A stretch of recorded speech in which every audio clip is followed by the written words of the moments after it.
દહેગામના વર્ધાના મુવાડા પ્રાથમિક સ્કૂલ દ્વારા બાળકો માટે પાવાગઢ તથા અલગ અલગ જગ્યાએ પ્રવાસ જવાનું આયોજન કરવામાં આવ્યું હતું।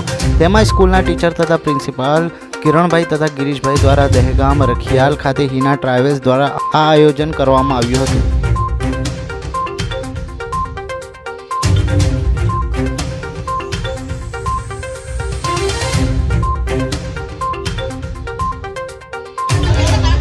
નીકળો